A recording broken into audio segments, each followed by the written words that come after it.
Je m'appelle Patricia et je m'exprime ici au nom de Hildegard Schneider, auteure et directrice de World Wide Wings. Voici l'épisode 121 de ma série L'éveil messianique intitulée Ambassadeur ou particulier pour le Messie.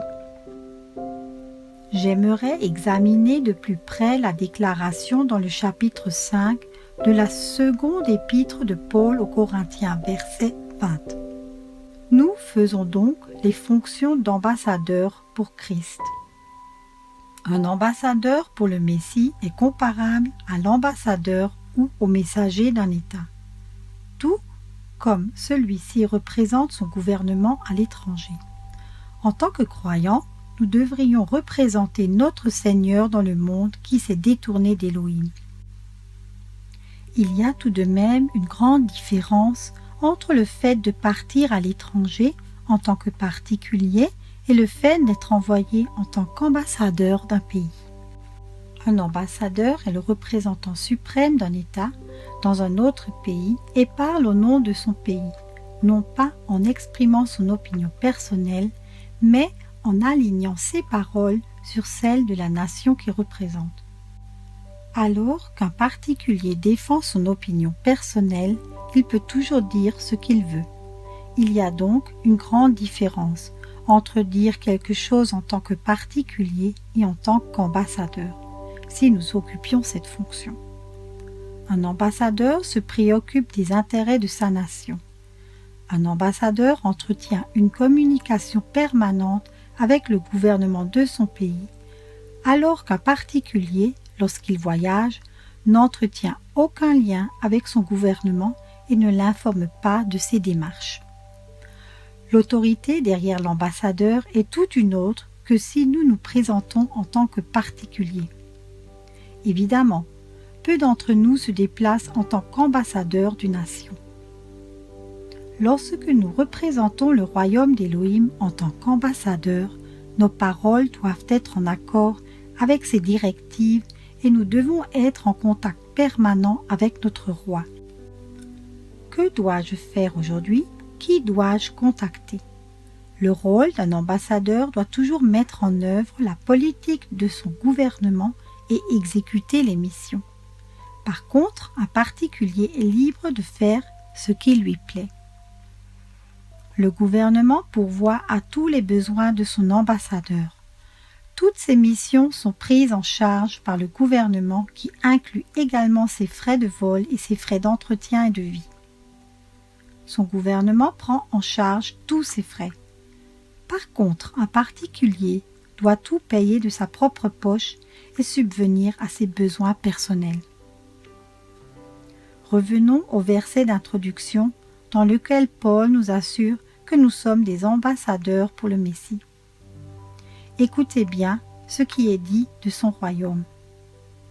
Je prie qu'il illumine les yeux de votre cœur pour que vous sachiez quelle est l'espérance qui s'attache à son appel, quelle est la richesse de son glorieux héritage au milieu des saints.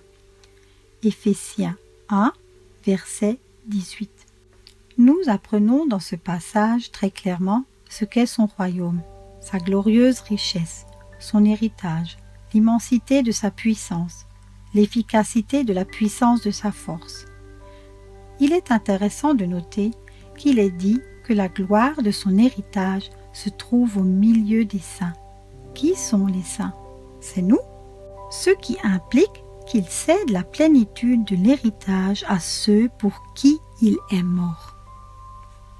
Nous sommes son héritage, que nous vivons à travers lui dans notre vie. Recherchez d'abord le royaume et la justice de Dieu, et tout cela vous sera donné en plus. Matthieu 6, verset 33. Une grande question qui se pose: suis-je un ambassadeur de son royaume? Et est-ce que je cherche d'abord son royaume? Suis-je en communication permanente avec lui pour accomplir les missions qu'il a pour moi? Est-ce que je lui demande comment utiliser mes dons et tout ce qu'il m'a donné pour pouvoir construire son royaume? Ou est-ce que je vis ma vie en priant de temps en temps et en écoutant de temps en temps ce qu'il veut? Est-ce que je suis plutôt un particulier ou un ambassadeur croyant? Je ne le dis pas pour accuser ou pour culpabiliser quiconque. Ce qui m'importe, c'est que nous nous posions sérieusement la question: qui sommes-nous lors de nos déplacements? Un ambassadeur œuvre pour le compte de son gouvernement. Il exécute toutes les missions et tout lui est payé.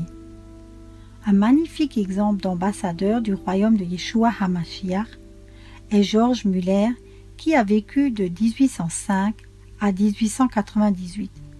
Il n'avait rien, mais il était un fervent ambassadeur pour le Messie et on a pourvu à tous ses besoins. La plupart d'entre vous connaissent certainement son histoire, mais pour tous ceux qui l'ignorent, voici un aperçu. Après avoir lu le psaume 81, verset 11, George Muller demanda à Dieu de lui fournir un terrain, 1000 livres anglaises et des collaborateurs compétents pour fonder un orphelinat. Je suis convaincu que le roi HaKodesh, l'Esprit de Dieu, lui a inspiré le désir de fonder un orphelinat. Il est intéressant de noter que la motivation de Muller n'était pas uniquement de créer un orphelinat pour soulager la misère des orphelins, mais aussi le désir de fournir par ce travail la preuve visible que Dieu tient ses promesses. Les raisons détaillées de fonder cette œuvre peuvent être lues dans son journal. Voici un extrait très émouvant. J'avais rencontré tant de croyants qui étaient intérieurement angoissés et opprimés ou coupables dans leur conscience parce qu'ils ne faisaient pas confiance au Seigneur. À travers eux, Dieu a suscité dans mon cœur le désir de fournir à toute l'Église et aussi au monde la preuve qu'il n'avait en rien changé. Le meilleur moyen me semblait de fonder un orphelinat, quelque chose que l'on pouvait voir de ses propres yeux. Or, si moi, un pauvre homme, sans rien demander à quiconque, j'obtenais simplement par la prière et la foi les moyens de fonder et d'entretenir un orphelinat, ce serait quelque chose qui, avec l'aide du Seigneur, pourrait servir à renforcer la foi des enfants de Dieu. Je voulais de tout mon cœur être au service de Dieu pour aider ces pauvres enfants, leur donner un soutien adéquat pour leur vie et surtout de les éduquer dans la crainte de Dieu. Mais le premier et véritable objectif de tout mon travail a toujours été que Dieu soit glorifié par le fait que les orphelins dont j'ai eu la charge reçoivent tout ce dont ils ont besoin, et ce, par la foi seule, sans demander d'aide à quiconque. Ainsi, chacun devrait être capable de reconnaître que Dieu est toujours fidèle et qu'il répond toujours à la prière. Au cours des années suivantes, 5 grands orphelinats ont été construits à Bristol, pouvant accueillir 2000 enfants ainsi que tous les bénévoles. Grâce aux prières, tous les collaborateurs venant travailler ont renoncé à leur salaire et, tout comme George Muller, ont fait confiance à la provision de Dieu. Les nombreux miracles et les réponses aux prières dont Muller et ses collaborateurs ont été témoins au cours des décennies suivantes sont une preuve impressionnante de la manière dont Dieu pourvoit et honore ceux qui l'honorent et lui font confiance ou, pour reprendre notre pensée initiale, ceux qui vivent en tant qu'ambassadeurs pour le Messie. À l'âge de 93 ans, George Muller est décédé et il avait, pour ainsi dire, lu la Bible environ 200 fois. Rien qu'au cours des 20 dernières années de sa vie, il a lu attentivement la Bible 4 à 5 fois par an. Recueilli et soigné 10 024 orphelins, scolarisé 81 501 enfants, offert environ 2 millions de Bibles et des extraits bibliques, soutenu régulièrement 115 missionnaires, obtenu concrètement 50 000 réponses à des prières, visité 42 pays au cours des 17 dernières années, prononcé environ 5 000 à 6 000 discours.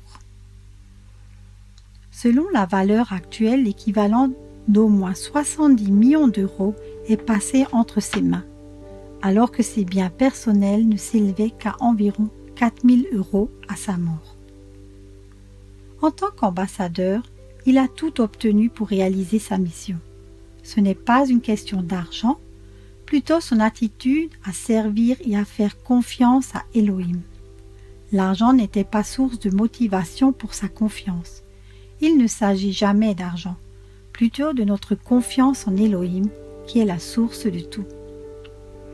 Ainsi, pour reprendre les termes de Jacques, comme le corps sans âme est mort, de même la foi sans les œuvres est morte.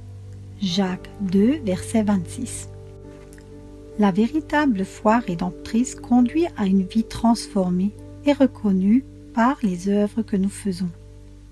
Je perçois la déclaration de Paul selon laquelle nous sommes des ambassadeurs pour le Messie comme étant un grand défi. Je voudrais vous inviter par cet appel au réveil à méditer et à prier afin de prendre conscience à devenir son ambassadeur. Pour le devenir, nous avons besoin d'une révélation du Père afin de pouvoir entrer dans cette dimension et mener à bien sa mission. Je voudrais conclure cet appel au réveil par une prière et ceux qui le souhaitent peuvent la réciter avec moi. Abba, cher Père, ouvre mes yeux spirituels afin que je comprenne comment vivre une vie d'ambassadrice. Aide-moi à reconnaître concrètement dans mes activités la différence entre ma vie de particulier et celle d'ambassadrice. Guidé par ton roi HaKodesh, Esprit Saint, aide-moi à grandir et à mener une vie d'ambassadrice pour ton royaume. Accorde-moi tes pensées afin que je puisse œuvrer en tant qu'ambassadrice pour la construction de ton royaume. Fais naître en moi la confiance, que tu sois la source de ma confiance, que tu puisses réaliser ton œuvre à travers moi. Abba, cher Père, transforme-moi. Amen. Soyez tous richement bénis.